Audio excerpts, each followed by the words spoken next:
playing a valuable role. Thank you for the honor of speaking to you today. I look forward to seeing many of you in the near future, and I wish you a wonderful conference.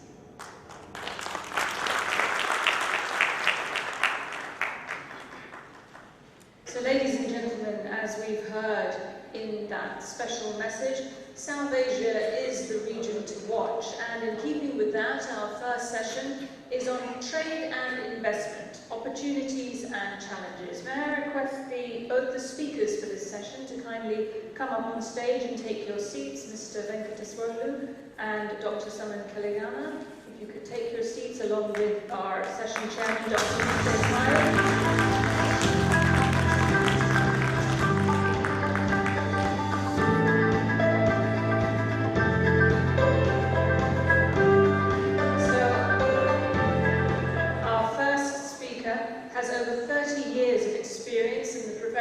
Chartered accountancy. He's dealt with subjects ranging from auditing, finance, taxation, banking, corporate and other economic laws.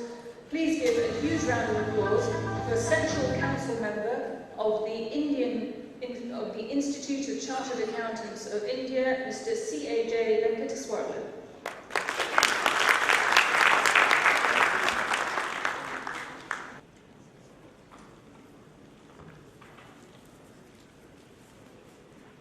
Mr. Mukta Ismail, Chairman of the current day's session.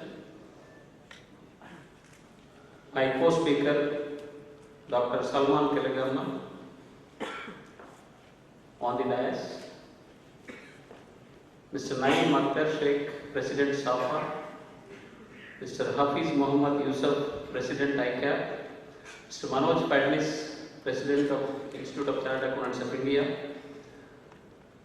delegates from SAFA countries, past presidents of SAFA, board members, and my brothers and sisters from Pakistan and different other countries of SAFA. Present good morning to each one of you, and I extend a warm welcome to you for the first technical session of this one-day conference of SAFA 2016. At the outset, let me express my sincere gratitude and thanks to the organizers of the program for arranging such a wonderful conference on a theme which is so interesting to all the SAFA countries, and also personally for making me to be here amongst all of you because of the strict visa requirements prevailing between India and Pakistan.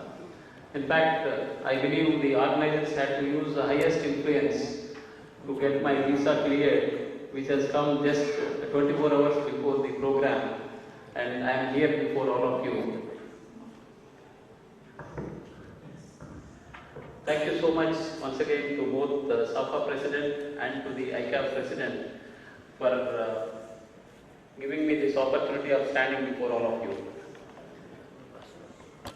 Coming on to the session, the program itself was titled with a non-accounting background, though it is for the professionals of accountants. I am really very happy about it because we are not only doing the accounting job, but we are the partners in the whole economy. And therefore, I feel the subject is being picked up very rightly and involving at the very able people at the highest level in the government. Particularly the minister. Last night we heard with great interest the speech of the minister and the governor, who have given a lot of inroads into the subject. And in fact, they have made my job quite easy. The trade and investments opportunities and challenges, the first technical session among the SAFA countries. Yesterday the minister also was mentioning that the SAFA, the SAARC region, the Southeast Asia region, which accounts for 24% of the world's population and 40% of Asia's population, is one of the very important region, growing very well as per the published reports of World Bank and other institutions. And trade and investments are very important tools in the growth of any country or region, and particularly the elements of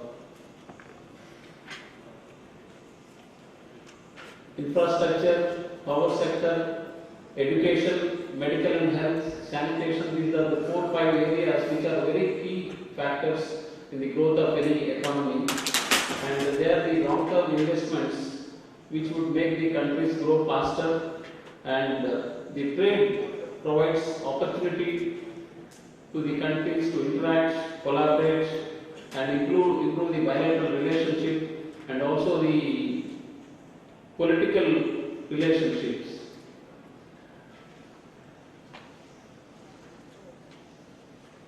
As you are all aware, the South Asia includes 8 countries: Afghanistan, Bangladesh, Bhutan, India, Maldives, Nepal, Pakistan and Sri Lanka have made very good progress. In fact, in the last 20 years, 2 decades, ever since they have deregulated some of their norms for the industry as well as the other fiscal reforms. The countries also have undertaken considerable deregulation and other structural reforms. The governments and the private sector recognize that the strong exports are critical for overall economic growth. And in fact, the World Bank report, the 2014 report, recognized the South Asia as one of the fastest growing region in the world.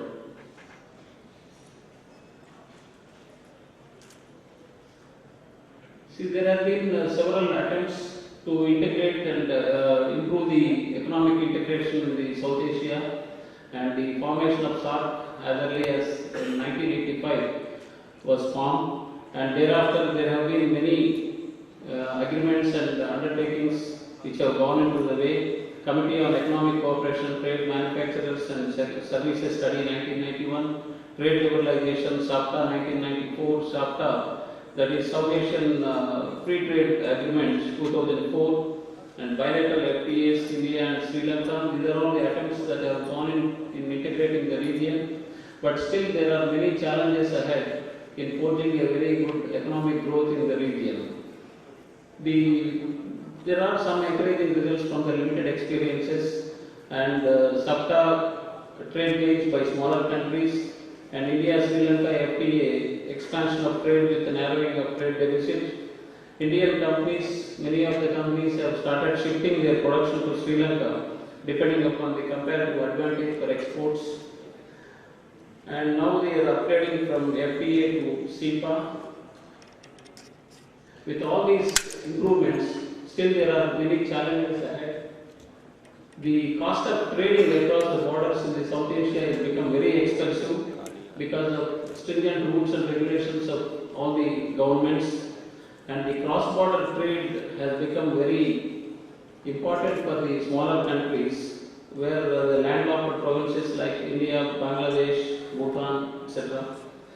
And the South Asian countries have maintained a higher level of protection within the region. As yesterday the minister also was pointing out that still many of the countries have a very strict regime of granting visas.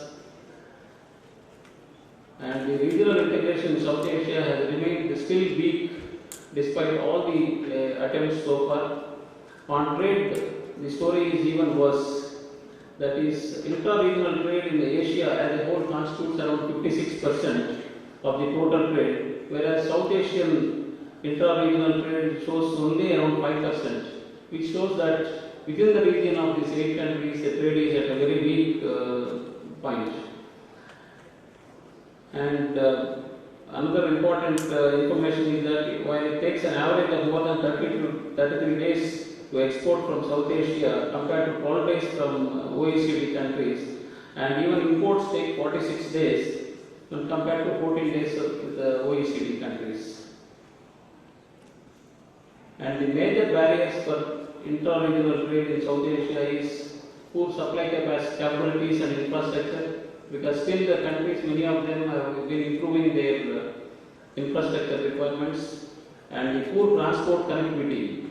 In fact, I can share that yesterday while coming through Wagah border, I have seen hundreds of trucks standing at the cross border for shifting to the other place. So if it is taking so much of time, how the trade will improve?